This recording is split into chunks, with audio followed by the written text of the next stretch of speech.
है sequence and series का। यहाँ पे आपके पास क्वेश्चन गिवन है S1 S2 S3 be the sum of S1 is the sum of n terms, S2 is the sum of S2 n terms, S3 is the sum of 3n terms। और ये सारे के सारे terms हमें GP के given है। आपको इसके अंदर बेटा प्रूफ करना है S1 S3 minus S2 is equal to S2 minus S1 का होल स्क्वायर। तो Sn बोल रहा है S1 आपका बोल रहा है Sn के इक्वल है, तो हमारा उस फॉर्मूला हमारे पास हो जाएगा बेटा A1 minus are N upon में 1 माइनस आर। सेकेंड केस में हमारा हो जाएगा A1 माइनस आर इस पर 2n upon 1 minus R. Third case में हो जाएगा A1 माइनस आर इस पर 3n upon 1 minus are. LHS की बात करते हैं। एलएचएस हमारे पास बेटा है S1 S3 minus S2। S1 की वैल्यू है A 1 minus are N upon 1 minus R multiplied by S3 minus S2। S3 की बेटा वैल्यू होगी A 1 माइनस आर इस पर 3n upon 1 minus R minus A 1 minus R2n upon में 1 minus are. तो यहाँ से अगर हम ऑब्जर्व करें तो ब्रैकेट के अंदर से आपके पास कॉमन आ जाएगा, ब्रैकेट के अंदर से A upon 1 minus r common आ रहा है, जिससे हमारे पास बचेगा 1 minus R S to power 3n minus 1 plus r S to power 2n plus 1 minus 1 दोनों कैंसिल हो जाएगा आपके पास। So you are left with a into a square 1 minus are n 1 minus r into 1 minus are is 1 minus are whole square. Bracket है आपके पास आ रहा है बेटा वहां पे R raise to the power 2n minus R raise to the power 3n। तो यहाँ पे हमारा ब्रैकेट है r2n माइनस r3n। यहाँ से हम r raise to the power 2n को कॉमन निकाल सकते हैं। ये हमारे पास हो जाएगा a square 1 minus R n upon 1 minus R का whole square multiplied by r raise to the power 2n 1 minus r n। अगला स्टेप हमारा हो जाएगा a square 1 minus are N का whole square upon 1 minus are whole square into R raise to the power 2n। ध्यान से अगर हम observe करें कि इस वाले पूरे में तीनों के पास स्क्वायर है, तो इसको मैं ऐसे लिख सकता हूँ a 1 minus are N upon 1 minus are whole square multiplied by R raise to the power 2n। और a 1 minus are N upon 1 minus R जो है वो हमारी S1 की वैल्यू है, तो जिसको हम लोग लिख सकते हैं बेटा S1 whole square multiplied by R raise to the power 2n। Clear है? इसको मार्क कर लेते हैं। अब आरएचएस को पिक करते हैं। आरएचएस में हमारे पास बेटा वैल्यू निकाली S2 माइनस S1 के होल स्क्वायर की। इसकी भी सेम वैल्यू दिखा देते हैं S1 square into R raise to the power 2n। S2 की अगर हम बात करें तो इसकी वैल्यू हो जाएगी a 1 माइनस r2n अपॉन में 1 minus r minus a 1 minus are N upon में 1 माइनस आर होल स्क्वायर। दोबारा से हमारे पास इस पूरे स्क्वायर में से कॉमन आ रहा है a upon 1 minus R. a upon 1 minus R को कॉमन लेंगे, पूरे पे स्क्वायर था तो स्क्वायर के साथ भाग निकल आएगा आपके पास। So you are left with 1 minus R raise to the power 2n minus 1 plus R raise to the power n whole square. So plus 1 minus 1 दोनों दोबारा से कैंसिल हो जाएगा। a 1 माइनस आर का whole square multiplied by R N minus R S to the power 2n का whole square. Common के हमारे पास R S to the power n 1 minus are N और पूरे पे क्या है स्क्वायर है। स्टार्टिंग में हमारे पास a upon 1 minus are whole square. Second वाले ब्रैकेट को दोबारा से ओपन करते हैं, सेपरेट कर देंगे दोनों को, तो ये होगा R S to the power 2n multiplied by 1 minus are N whole square. इस पे स्क्वायर है, इस पे भी स्क्वायर है, इसको कंबाइन कर लो a 1 minus are N upon 1 minus are whole square multiplied by R raise to the power 2n। और पहले वाली वैल्यू हमारे पास किसकी है S1 square multiplied by R raise to the power 2n, और यही हमारे पास एलएचएस की वैल्यू आई थी। मैं अगर ये नहीं भी सॉल्व कर सकता था, ये नहीं भी करता, तो हमारे पास सेम आंसर आ रहा था। ठीक है, दोनों की वैल्यूज निकालते हैं। सिंपल और सिंपल वैल्यूज को आपको सब्स्टिट्यूट करना था। देखने में क्वेश्चन कॉम्प्लेक्स था, S1 S2 S3 SN S2 and S3 की फॉर्म में गिवन है। सिंपल वैल्यूज को हमें सब्स्टिट्यूट करना था और आंसर आ जाएगा। नेक्स्ट, इन्हीं के असाइनमेंट में एक क्वेश्चन हमारे पास, the sum of the first two terms of an infinite GP. हमारा जो इनफाइनाइट जीपी होता है कुछ इस टाइप का हो जाएगा बेटा, 3 स्क्वायर 3 क्यूब चलता जा रहा है, पता ही नहीं कितनी टर्म्स है, तो रिज्यूम कर लेते हैं कि वो इनफाइनाइट नंबर ऑफ टर्म्स है। इनफाइनाइट नंबर ऑफ टर्म्स के केस में आपको गिवन नहीं होगा कभी भी आखिरी में कि 3 की पावर इनफाइनाइट, सिर्फ डॉट डॉट डॉट डला होगा। तो उस केस में जो भी हमारा सम का बेटा फॉर्मूला होता है, सम का फॉर्मूला होता है a/1 माइनस आर, तो ये हो जाएगा 3/1 minus 3 which is equal to -3/2। तो जो भी आपका जो सम होता है, सम का जो फॉर्मूला होता है हमारा कितना होता है, a/1 माइनस आर के इक्वल सम का फॉर्मूला है। सो क्वेश्चन जो आपके पास गिवन है असाइनमेंट में, क्वेश्चन नंबर 7 है, the sum of the first two terms of an infinite GP is 5. The sum of first two terms of a GP is 5. Okay. तो अगर फर्स्ट टर्म को x ले लेते हैं तो दूसरा वाला हमारे पास कितना हो जाएगा बेटा, 5 minus X, and each term is 3 times the sum of all the terms that follows it.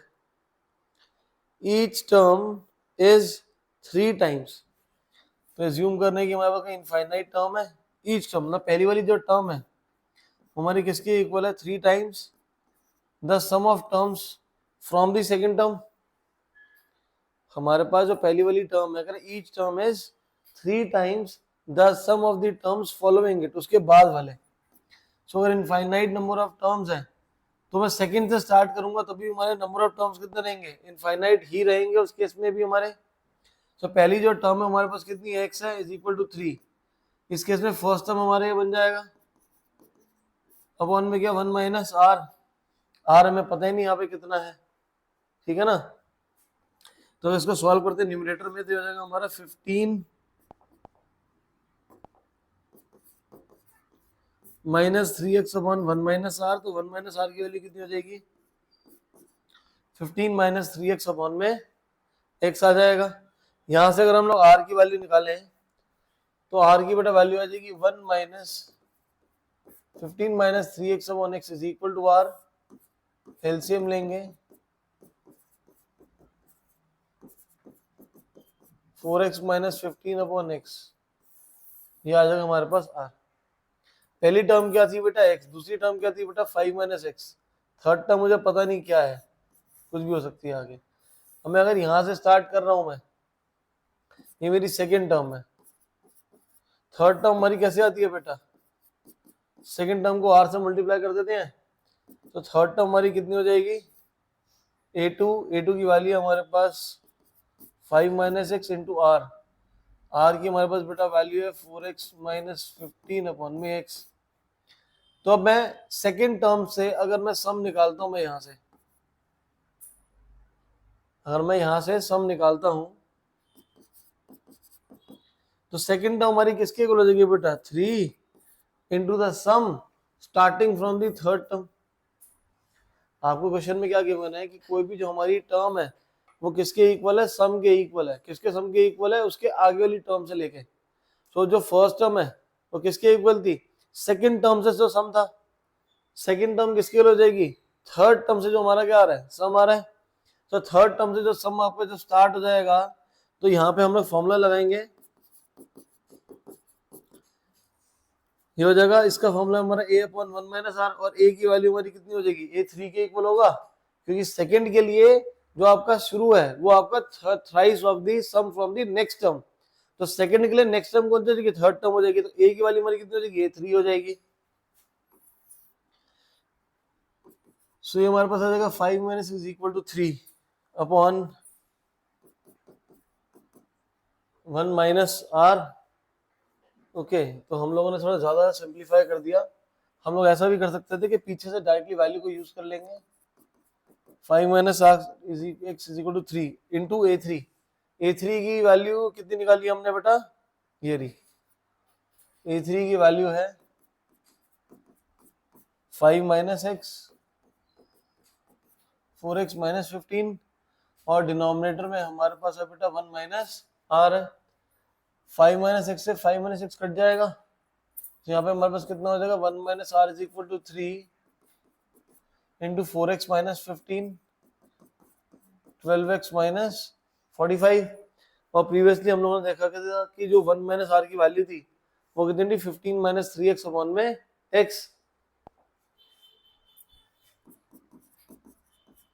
15 minus 3x upon x is equal to 12x minus 45। 15 minus 3x x को ऊपर जाके मल्टीप्लाई कर दो, ये जाएगा 12x स्क्वायर माइनस पूरी equation बेटा 3 से आपके यहाँ पे डिवाइड हो रही है, तो हो जाएगा हमारा 5 minus X is equal to 4x square minus 15x। सभी को राइट पे शिफ्ट कर दीजिए, हो जाएगा 4x square minus 14x minus 5। Factors बनाओ, 4 5 जा 20, 20 कैसे फैक्टर जिससे हमारे पास 15 14 आ जाए। 5 5 4 जा नहीं आएगा, 10 2 जा नहीं बनेगा। क्वाड्रेटिक इक्वेशन अप्लाई कर लो, x is equal to minus of v plus minus square root 196 minus 4ab 4ac upon में twice of a। x is equal to 14 plus minus 196 plus 16 5 जा 80 अपॉन 8। तो x की वैल्यू आ जाएगी हमारे पास 14 plus 196 plus 80 कितना हो जाएगा 276 अपॉन में 8। 276 4 से डिवाइड हो जाएगा हमारा, तो हो जाएगा 2 रूट 69 डिवाइड बाई 8। 2 से डिवाइड कर लेंगे तो हमारे पास आ जाएगा 7 प्लस माइनस रूट 69 अपॉन में 4। ये आपके पास पहली टर्म जो है x की वैल्यू आ जाएगी। इसी हम लोग जो सेकंड टर्म थी उसको निकाल लेंगे। और क्वेश्चन में हमें निकालना बोला था 7 टर्म के अंदर फाइंड द जीपी, तो हमारे पास फर्स्ट टर्म आ गई थी। सेकंड टर्म की हम लोग वैल्यू निकालेंगे, a2 हमारा किसके इक्वल था बेटा 5 माइनस एक्स। सो a2 की हमारे पास वैल्यू आ जाएगी 5 minus 7 plus minus root 69 upon 4। a2 is equal to 20 minus 7 minus लगाएंगे तो minus plus root 69 upon 4। a2 की हमारे पास वैल्यू आ जाएगी बेटा 13 माइनस प्लस रूट 69 अपॉन में 4। अब आपको मैं देख रहा होगा कि यहाँ पे मैंने क्या करा, प्लस माइनस को माइनस प्लस लिख दिया था। क्यों करा, क्योंकि आगे क्या माइनस है। मैंने इसलिए कर दिया क्योंकि आपको दो केसेस नहीं तो सॉल्व करने पड़ेंगे। दो केस कौन से, क्योंकि x की यहाँ से दो वैल्यू आ रही है, तो आपको दोनों को एक एक बार सब्स्टिट्यूट करना पड़ेगा। तो मैंने एक साथ प्लस माइनस रख के आगे माइनस था तो उसको माइनस प्लस में शिफ्ट कर दिया हमने। ठीक है, क्वेश्चन थोड़ा कॉम्प्लिकेटेड ही है। आपके सम ऑफ टर्म्स है इनफाइनाइट तक गिवन है। पहली दो टर्म्स का जो सम है वो हमें कितना गिवन था 5 गिवन था। तो फर्स्ट टर्म आपकी x हो जाएगी, सेकंड टर्म कितनी हो जाएगी 5 माइनस x हो जाएगी।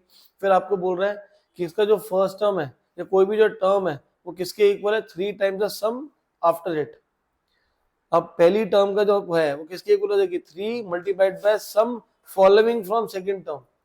तो वही हमने करा x is equal to 3 times the sum from the second term. सेकंड टर्म से अगर सम लूंगा तो इनफाइनाइट का हमारा फॉर्मूला क्या होता है a upon 1 minus r। a की वैल्यू क्या होगी second term that is 5 minus x upon 1 minus r। Solve करके हम लोगों ने यहाँ से r की वैल्यू निकाली थी, फिर सेकंड टर्म के अंदर पुट कर दिया। सेकंड टर्म कितनी मेरी 5 माइनस x थी, सेकंड टर्म हमारी 5 माइनस x है। और फिर उसके बाद 5 माइनस x के लिए जब मैं सॉल्व करूंगा सेकंड टर्म किसके इक्वल होगा 3 टाइम्स। सेकंड टर्म जो हम लोग सॉल्व करेंगे, ये मैंने शायद उल्टा लिख दिया। सेकंड टर्म जो है नहीं सॉरी ये थर्ड टर्म निकाली हम लोगों ने। तो थर्ड टर्म जो होगी हमारी किसकी वैल्यू होगी second term multiplied by r। Third term निकाली, थर्ड टर्म निकाली क्यों, बिकॉज मेरे को सेकंड से सम निकालना था। सेकंड से जो हमारा सम होगा 5 माइनस एक्स वो किसकी वैल्यू होगा 3 times the sum from the second term. तो सेकंड के लिए जो सम स्टार्ट होगा कहां से होगा, वो थर्ड से स्टार्ट होगा। तो इसलिए हमें थर्ड टर्म निकालनी पड़ी थी क्योंकि वो हमारे लिए किसका काम करेगा a का काम करेगा। a upon 1 minus r substitute करके रिप्लेस कर दिया 1 माइनस r को, जिससे हमारे पास x की वैल्यू होगी। और क्वेश्चन में हमें जीपी निकालना था, जीपी निकालने का फर्स्ट टर्म सेकंड टर्म थर्ड टर्म निकालना था। फर्स्ट टर्म सेकंड टर्म निकाल लिया, उसके आगे डॉट डॉट डॉट कर देंगे। क्लियर है।